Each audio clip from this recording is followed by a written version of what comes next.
السلام علیکم، آپ کو عبدالخالق کی ویڈیو پر خوش آمدید۔ جنگیں ہمیشہ معیشت پر بھاری پڑتی آئی ہیں اور اب چونکہ دنیا گلوبل ولیج کی حیثیت اختیار کر چکی ہے اور دنیا کی کسی کونے میں لڑی جانے والی جنگ کے اثرات پوری دنیا پر پڑتے ہیں، پوری دنیا کو ان اثرات کا سامنا کرنا پڑتا ہے۔ جیسے کہ یوکرین روس وار ہے، اس کے اثرات پوری دنیا پر پڑے ہیں۔ اسی طرح اب حال ہی میں حماس کی طرف سے الیکسا فلڈ آپریشن اور پھر اسرائیل کی طرف سے جوابی کارروائی جس کو آئرن سورڈ کا نام دیا گیا، اس کے اثرات بھی پوری دنیا پر پڑ رہے ہیں۔ اب خود اسرائیل کی صورتحال یہ ہے کہ اس کی معیشت جو ہے وہ خود پرابلم کے شکار ہو گئی ہے، لیکن دوسری جانب دنیا بھر کی معیشت پر بھی اثرات پڑنا شروع ہو گئے ہیں اور سب سے پہلے تیل کی قیمتوں میں نمایاں اضافہ دیکھا گیا ہے۔ اس وقت ایشیا کی مارکیٹ میں 4% جو ہے اضافہ تیل کی قیمتوں میں ریکارڈ کیا گیا ہے، اور لازمی بات ہے جب تیل کی قیمتیں بڑھتی ہیں تو اس کے اثرات معیشت پر بہت زیادہ پڑتے ہیں۔ اب بھائی یہاں پر تیل بیچنے والوں کی تو بارے نیارے ہوں گے، چونکہ ان قیمتوں کے بڑھنے سے ان کے ہاں جو ہے ان کو فائدہ ہوگا، لیکن جو تیل کے خریدار ممالک ہیں ان کی مشکلات میں مزید اضافہ ہوگا۔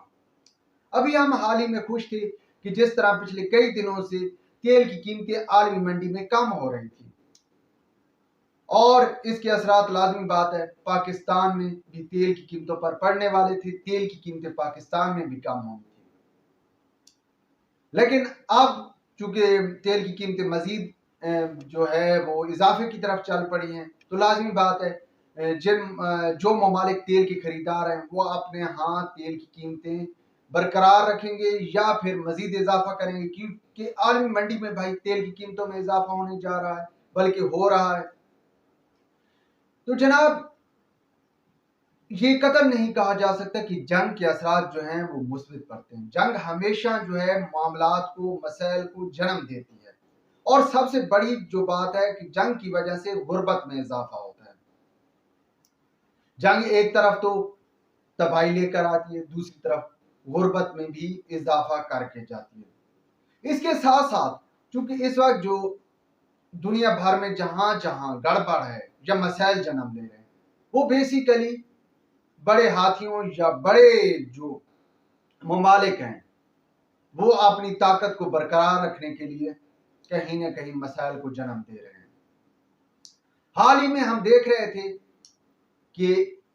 چین کا اثر و رسوخ مشرق وسطی میں بہت زیادہ بڑھ رہا تھا، بلکہ بڑھ رہا ہے۔ چین بہت سے ممالک کو قریب لے کر آ رہا تھا،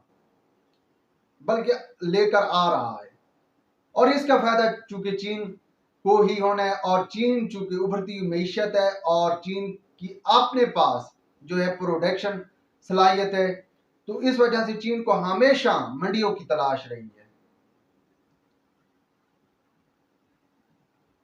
تو وہ منڈیوں زیادہ سے زیادہ منڈیوں پر اجارہ داری کرنے کے لیے حاصل کرنے کے لیے مختلف ممالک کو قریب لے کر آ رہا ہے، جبکہ اس کی نسبت امریکہ کی شروع سے یہی عادت رہی ہے کہ بھائی لڑاؤ، دو ممالک کے درمیان مسائل پیدا کرو اور پھر اپنا الو سیدھا کر لو، اپنا مطلب نکال لو، جبکہ چین کے ہاں یہ نہیں ہے۔ چین ہمیشہ معاملہ الجھاؤ کی بجائے سلجھاؤ کی طرف لے کر جاتا ہے، اور اس وجہ سے چین کا اثر و رسوخ بڑھ رہا تھا، اور یہی کہا جا رہا تھا یا ابھی بھی کچھ لوگوں کی رائے ہے کہ چین آنے والے وقت میں سپر پاور کی حیثیت حاصل کر لے گا۔ لیکن اب اسرائیل فلسطین جنگ شروع ہونے کے بعد امریکہ جو ہے براہ راست مشرق وسطی میں آ رہا ہے، اور آپ جو ہے اگلے چند گھنٹوں یا چند دنوں میں دیکھیں گے کہ امریکن فوجیں خود جو ہے وہ مشرق وسطی میں یعنی کہ فلسطین یا قریبی ممالک میں موجود ہوں گی۔ ایک تو امریکہ کی طرف سے اعلان کر دیا گیا ہے کہ ان کا جو جنگی بیڑا ہے وہ بہت جلد پہنچ جائے گا اسرائیل کی مدد کو۔ اس کے علاوہ جو ہے امریکہ جو بڑی فوج ہے وہ بھی بہت جلد پہنچ جائے گی بحری بیڑے کا اعلان کر دیا گیا ہے، جبکہ فوج کا وہ ابھی تک زیر غور ہے اور کسی وقت بھی یہ معاملہ جو ہے وہ جو بائیڈن انتظامیہ کلیئر کر کے اس کی اجازت دے دے گی کہ فوج جو ہے مشرق وسطیٰ میں چلی جائے۔ اب مشرق وسطیٰ میں امریکہ کی انٹری کے بعد جو ہم چین کا اثر و رسوخ مشرق وسطیٰ میں دیکھ رہے تھے یا اس وقت دیکھ رہے ہیں،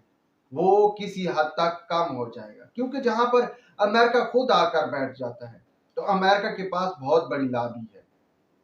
امریکہ کے پاس اتنی بڑی لابی اور اتنا کنٹرول سسٹم ہے کہ وہ خود ہی اپنے آپ کو گالیاں پڑواتا ہے، خود ہی پیسے لوگوں کو دیتا ہے کہ بھائی مجھے گالیاں دو، جبکہ وہ دوسری جانب خود ہی اس سارے معاملے کو مینج کر رہا ہوتا ہے۔ تو بھائی امریکن لابی کے سامنے تمام ممالک ڈھیر ہے، اور جہاں امریکہ پہنچ جاتا ہے وہاں پر وہ اپنا اثر و رسوخ قائم کر لیتا ہے، کیونکہ بھائی عالمی برادری پر جو اس وقت سب سے زیادہ دباؤ ڈال سکتا ہے وہ امریکہ ہی ڈال سکتا ہے۔ اور پھر جو ایک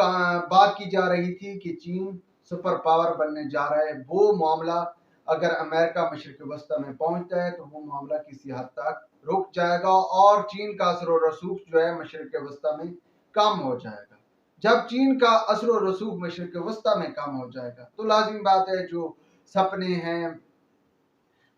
سپر پاور بننے کی وہ بھی تو تھوڑے سے مشکلات کا شکار ہو جائیں گے۔ فی الوقت اتنا ہی کافی۔ ولاگ کے بارے میں اپنی رائے سے ضرور آگاہ کیجیے گا۔ خدا حافظ۔